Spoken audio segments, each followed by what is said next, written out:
Hey, how you doing? I hope you're well. I'm Deanna and welcome back to my channel.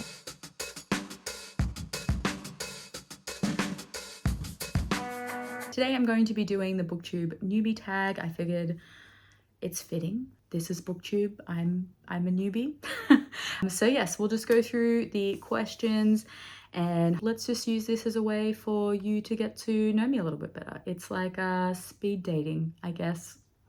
I don't know, that was weird. So without further ado, let's get on to the questions. So first question is, why did you start this channel?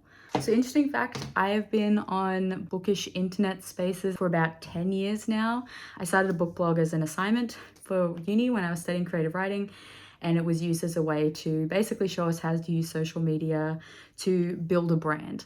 I figured, hey, this is a really great idea. I will write my bestseller and I will use the blog to talk about books. I'll use it as a way to keep writing, you know, while I graduate and move into this weird space that is trying to work and also trying to get into the creative industries, and I fell in love with it.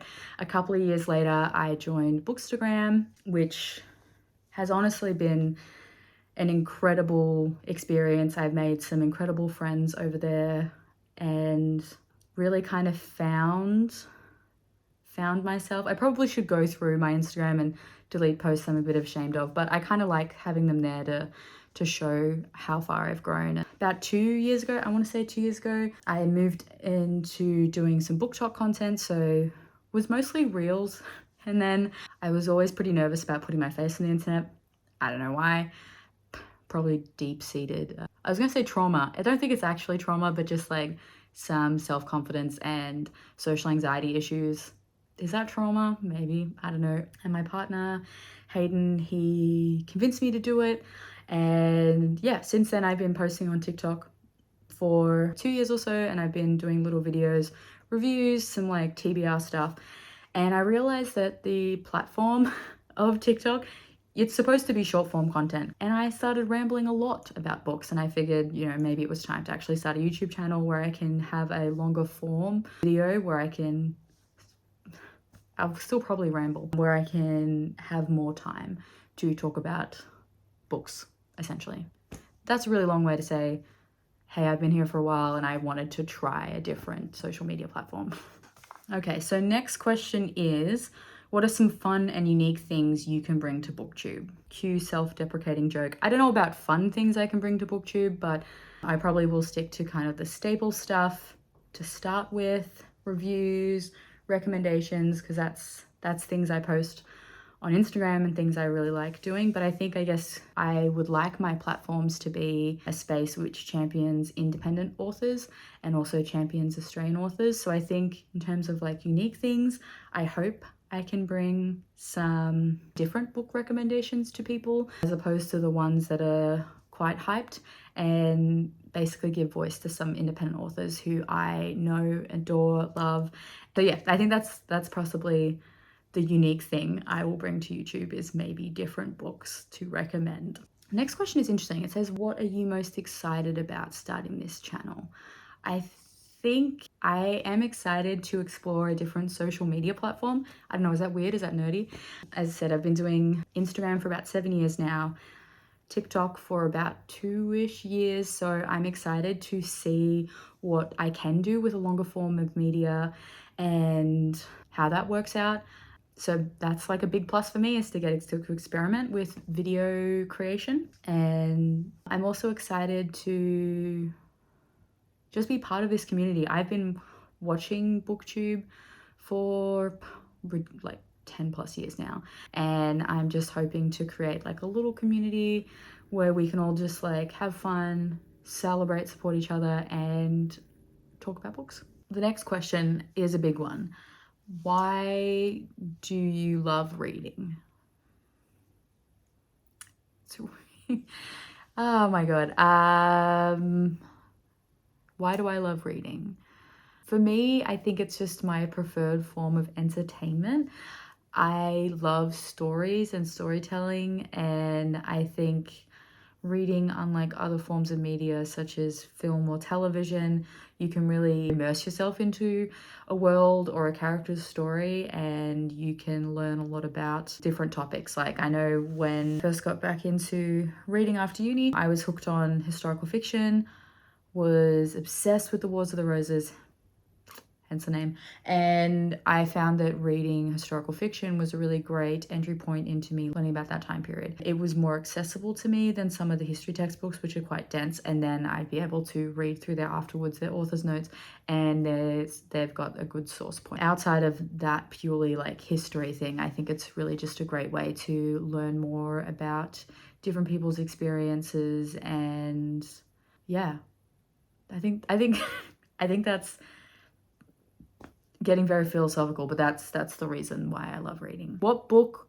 or series got you into reading? Okay, so let's do this in the eras. Yeah, I'm not a Taylor Swift fan, but let's do it in the reading eras. Yeah, it'll make sense. All right, so let's take a deep dive into my reading eras. So first things first, I always was like, books and reading have been a big part of my life from, it's weird to say inception, but that's the only word that's coming to mind, since the beginning.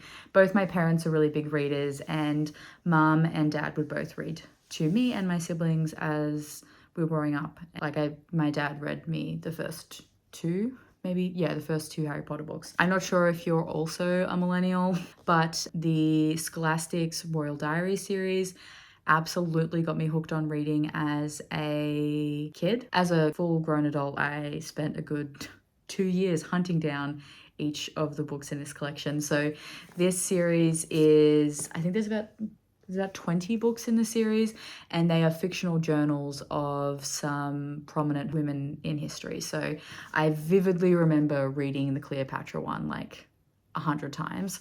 I did at one stage own a copy of Queen Victoria. I don't know where it went. And then I also vividly remember reading Marie Antoinette. So yeah, as I said, these are beautiful little books which kind of go through detailing events in the Queen's lives. And then my favorite part about it is that, you know, we get family trees, we get some images, and we get to a little bit more about the historical figures. Every time I went to the library, I would constantly pick up like 3 or 4 of these. Next is moving to the teenage years. So I think, like every millennial girl, I got back into reading in high school because of Twilight. This book gets a lot of flack, and I myself, as a moody, emo, late teenager, also gave this book a lot of flack, which is a whole other conversation about us yucking the yums of, that's a weird thing to say, basically us hating on things that are popular by teen girls. But this book absolutely is fully responsible for getting me back into reading. I completely devoured this, and this was actually the start of my book collection. Every time we went to Kmart or Target, I would ask mum for a book. So I picked up Twilight, I picked up The Vampire Diaries, I picked up, I can't remember that series, by PC Cast and Kirsten Cast. It was another vampire series, but essentially reading through my teenage years, hands down goes to Twilight. I've probably, like, no joke, I've probably read this book 100 times. And I read it recently when Midnight Sun came out, so I read this one, the 10th anniversary edition, and Midnight Sun, and actually, it's not as bad as what I had thought it was. It's very nostalgia. Yeah. And then I dived back out of reading after studying, because I was doing a lot of reading for that. And then, as mentioned before, I got back into reading because of Philippa Gregory's The White Queen. I devoured that mini-series. It's actually a really good BBC series. And then super fascinated with the Wars of the Roses, in particular Richard III. Don't come at me. Don't come at me. I already got enough of that crap from mum. And mum, if you're watching me, don't come at me. Anyway, I completely adored this, loved this. I think the biggest thing I adore about the Wars of the Roses is the political intrigue. It is a civil war. It's a family civil war.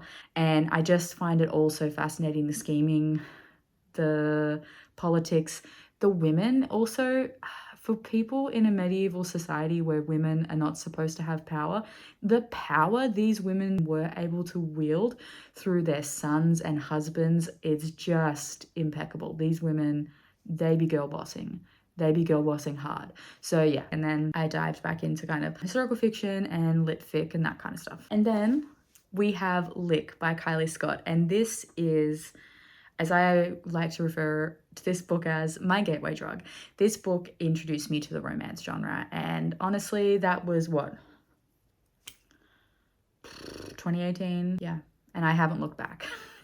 In fact, these two shelves behind me, all romance books. So very, very grateful for Kylie Scott for introducing me to my new favorite genre. So next question is, what questions would you ask your favorite booktubers?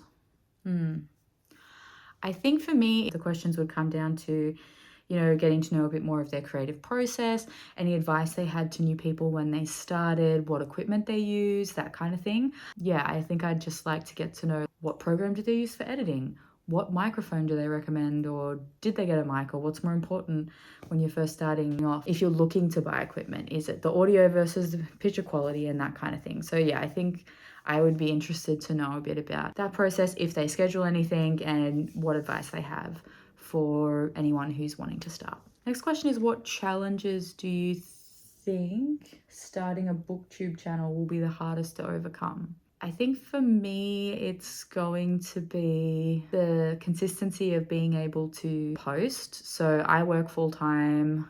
I have a chronic illness, keeping up to date with my other social media platforms. So I think that's probably going to be the hardest thing for me. But in saying that, I think I can use some of the tricks I'd use with Instagram in terms of like bulk filming, that kind of thing, to help overcome that. And then I think in terms of, I think probably apart from that, it would just be the confidence to like reach out to other creators and build that kind of community here. I think that's always a thing that I really struggle with. My inbox, DMs, messages are always open if people want to reach out and chat to me. I'm just not the most outgoing person, so I struggle with reaching out to people. So that's just a personal thing, and maybe something I can aim to, you know, get better at. But I think actually the consistency thing might have just been a bit of a cop-out question, cop-out answer. The real answer is, yeah, and reaching out to people and making connections within the community. Next question is, when did I start reading? I kind of covered that in my Eras tour. So I've kind of always been a reader.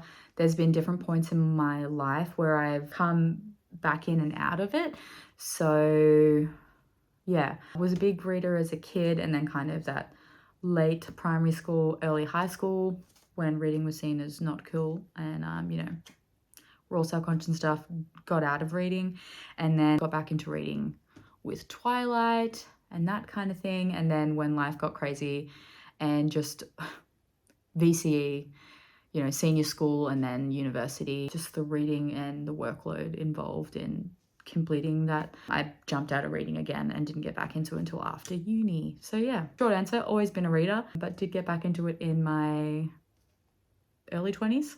I'd say early 20s, yeah. Where do I read is the next question, and pretty much anywhere. Often on my couch, in bed. I listen to a lot of audiobooks, so on my commute to work, I do get a lot of reading done as well. I am one of those stereotypical book people who will not leave the house with at least a book or a Kindle or an audiobook in my bag. So I would normally read on the couch or in bed, but yeah, I will also read anywhere. Next question, what kind of books do you like reading? To put simply, my favorite genre is romance, closely followed by historical fiction and fantasy. In terms of tropes, I love Fated Mates, Rockstar Romance, Why Choose. I am a complete sucker for a fairy tale or myth retelling, particularly bonus points if myth retelling is a Trojan War retelling, because I will devour that shit. And yeah, I think that's a nice little snapshot. I like stories that are character driven. If there's a plot, I like it to be kind of complex. I like a political intrigue. I like a fully formed world. And yeah, I think that sums it up. And the next question is, what does your book collection look like? Currently, it looks like a freaking mess, but maybe I should do a little pan across so you can see what it looks like. Let's do that. Okay, so ignore the absolute mess because I haven't planned this already. So Basically, this is the bulk of my book collection. I have some sitting in the TV unit and another side table, but basically this takes up pretty much a wall of my apartment. So I'll just do a little pan across.